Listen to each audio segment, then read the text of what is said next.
Matthieu, chapitre 24. Jésus sortit du temple, et, s'en allant, ses disciples s'approchèrent pour lui faire remarquer les bâtiments du temple.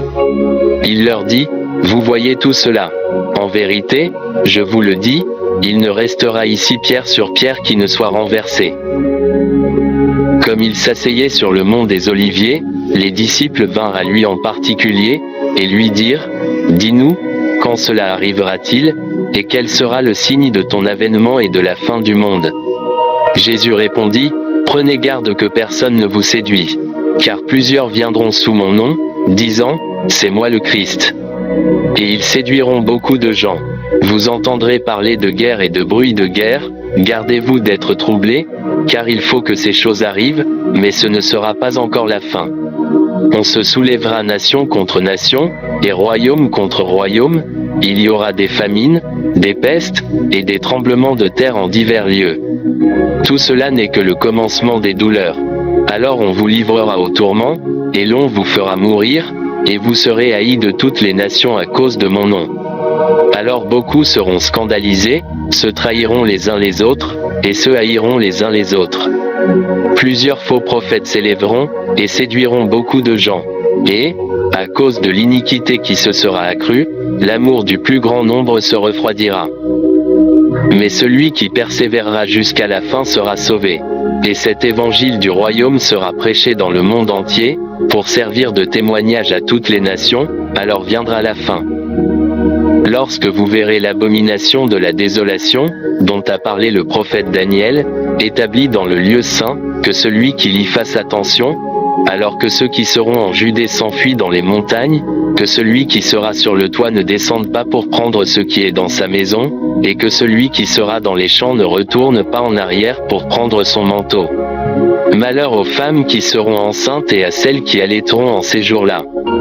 Priez pour que votre fuite n'arrive pas en hiver ni un jour de sabbat. Car alors il y aura une grande détresse, telle qu'il n'y en a pas eu depuis le commencement du monde jusqu'à présent, et qu'il n'y en aura jamais.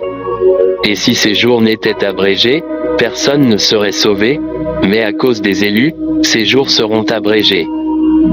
Si quelqu'un vous dit alors, « Voici le Christ » ou « Le voilà », n'y croyez pas, car il s'élèvera de faux Christ et de faux prophètes, et ils feront de grands prodiges et des miracles, afin de séduire, si possible, les élus.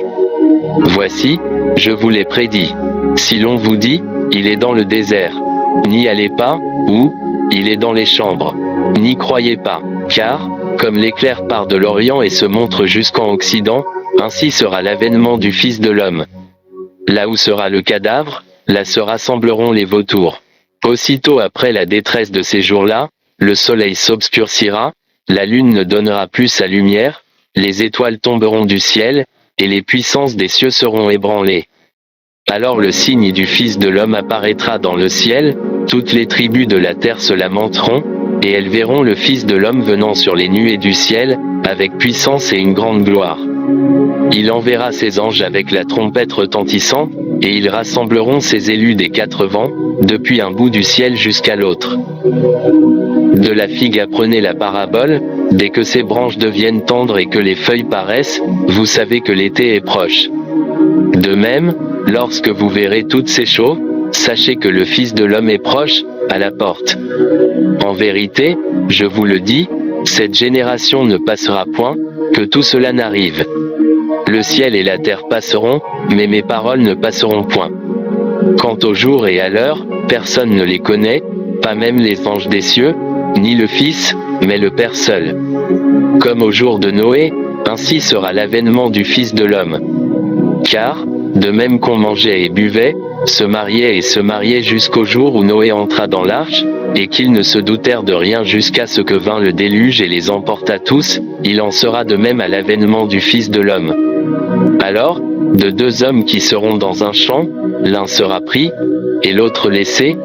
De deux femmes qui moudront à la meule, l'une sera prise, et l'autre laissée. Veillez donc, car vous ne savez pas quel jour votre Seigneur viendra.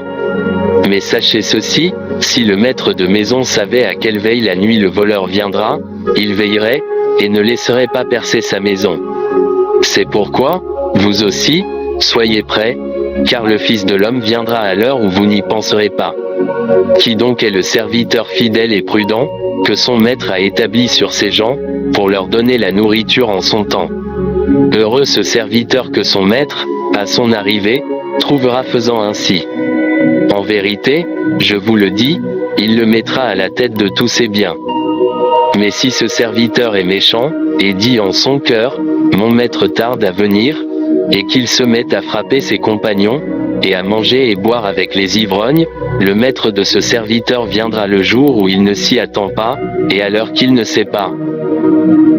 Et il le punira sévèrement, et lui assignera sa part avec les hypocrites, là il y aura des pleurs et des grincements de dents.